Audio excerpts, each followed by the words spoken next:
Assalamualaikum warahmatullahi wabarakatuh. Hello everyone, my name is Priska Febrianti. You can call me Priska or Pika and my student number is 242200011. And di video kali ini saya akan mempresentasikan hasil translation dari short story yang saya pilih. Ini merupakan presentasi untuk memenuhi nilai ujian akhir semester saya di mata kuliah Theory of Translation. Oke, izinkan saya share screen. Oke, apakah terlihat?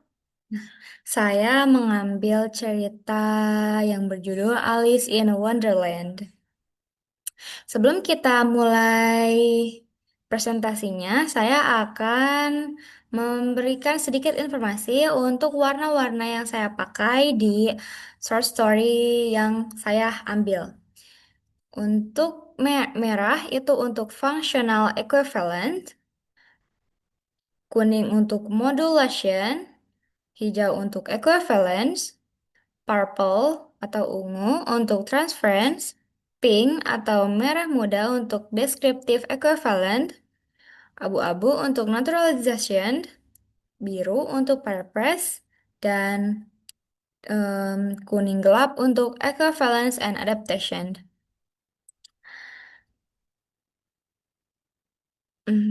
Sebentar saya perbesar sayanya supaya terlihat ya, supaya nggak terlalu kecil. Mungkin saya simpan di sini. Oke. Sebelum sebelum saya menjelaskan em, teori atau metode yang ada dalam cerita pendek ini, saya akan membacakan membacakan cerita ini beserta terjemahannya. Alice in Wonderland. Alice in Alice in Wonderland. Alice di negeri ajaib. It was a fine summer day, so Alice and her sister decided to go to the garden for a walk. Hari itu adalah hari musim panas yang cerah. Jadi, Alice dan kakaknya memutuskan untuk berjalan-jalan di taman.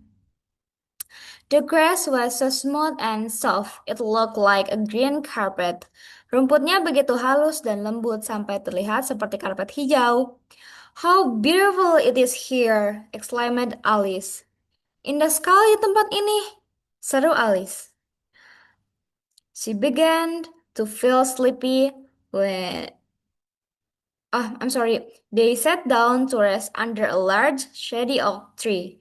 Alice's sister took out a book to read, and Alice reading the book.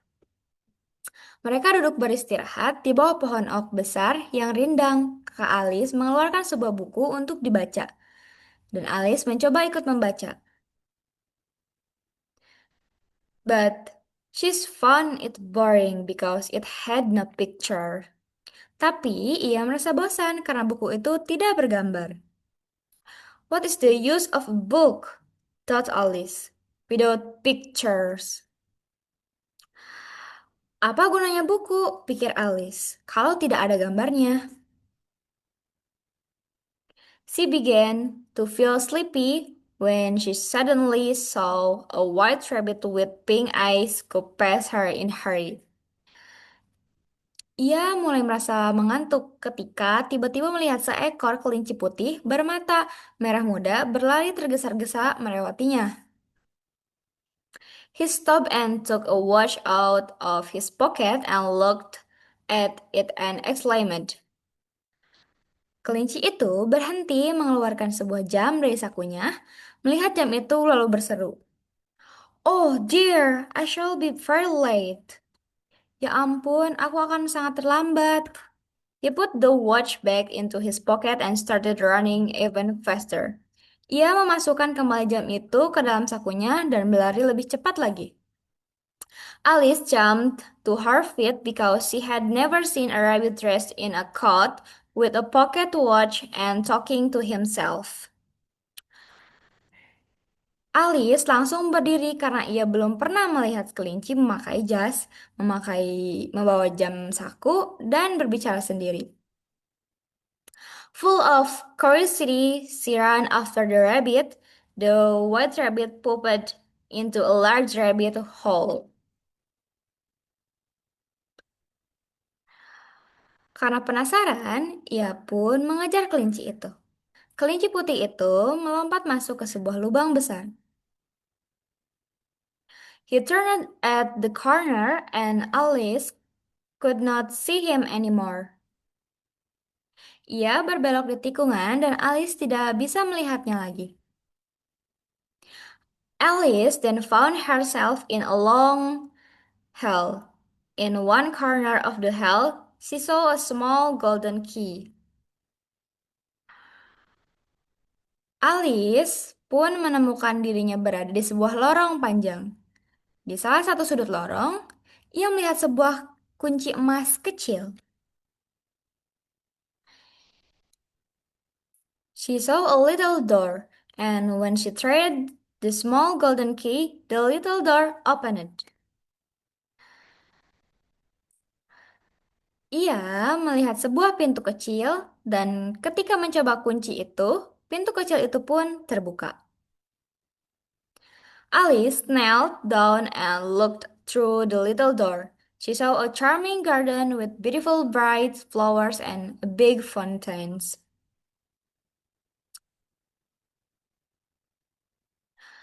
Alice berlutut dan mengintip ke dalam pintu kecil itu. Ia melihat sebuah taman yang indah dengan bunga-bunga cerah dan air mancur besar. She wanted to go through the door, but she was too big. Alice ingin masuk ke taman itu, tapi tubuhnya terlalu besar. Oh dear, I'm too big. I will never fit through this door. Ya ampun, aku terlalu besar. Aku tidak akan bisa masuk lewat pintu ini, serunya. Alice looked around the hall and noticed a glass bottle with the word "Drink Me" written on it. Alice melihat-lihat di dalam lorong itu dan menemukan sebuah botol kaca dengan tulisan "Minum aku." Alice knew it was wrong to drink something strange, but she wanted to taste the liquid, at least a little bit. So she did. Alice tahu bahwa meminum sesuatu yang asing itu tidak baik, tapi ia sangat penasaran dan ingin mencicipi cairan itu, meskipun hanya sedikit saja. Jadi, dia mencobanya. Dan lalu kita jelaskan warna-warna yang ada di cerita ini yang saya kasih tanda atau saya blok. It was a fine summer days. Ini berarti summer days itu adalah budaya 4 musim dan ini termasuk ke dalam teori functional equivalent. Istilah khas budaya barat disesuaikan menjadi gambaran umum yang dapat dipahami pembaca Indonesia. Lalu yang kedua, the grass was so smooth and soft it looked like a green carpet. Ini merupakan seperti imajinasi visual dan perbandingan. Ini merupakan salah satu teori yang memakai teori modulation. Karena mengubah sudut pandang metafora agar lebih deskriptif dan cocok dengan ekspresi bahasa Indonesia. Lalu ini, how beautiful it is here. Ini merupakan ungkapan kekaguman dan merupakan salah satu teori translation yang memakai teori equivalence. Lalu selanjutnya, ah, dan ini termasuk equivalence karena disesuaikan agar terdengar alami dalam konteks tutur anak-anak Indonesia. And next, under a large shady oak tree. Ini merupakan pohon khas Eropa dan teori translationnya itu memakai transference translation. Kenapa? Karena nama pohon oak dibiarkan asli untuk mempertahankan nuansa budaya sumber. Lalu, because it had no picture. Ini merupakan em, alasan bosan Alice karena buku tersebut tidak ada gambarnya. Dan ini termasuk teori translation yang menggunakan descriptive equivalent. Kenapa? Karena dijelaskan secara eksplisit untuk menyampaikan makna kepada anak-anak. Lalu selanjutnya, White Rabbit with Pink Eyes. Ini White Rabbit with Pink Eyes merupakan karakter fiksi dan termasuk ke dalam teori translation naturalization karena disesuaikan bentuk dan ejaan agar familiar dalam struktur bahasa Indonesia. Lalu, oh dear, I shall be very late. Ini merupakan ungkapan panik dan dramatis karena em, karena kelinci itu merasa dia akan telat, akan terlambat. Dan ini merupakan menggunakan teori translation paraphrase karena gaya ekspresi diubah agar sesuai nada dan gaya bahasa lisan anak-anak.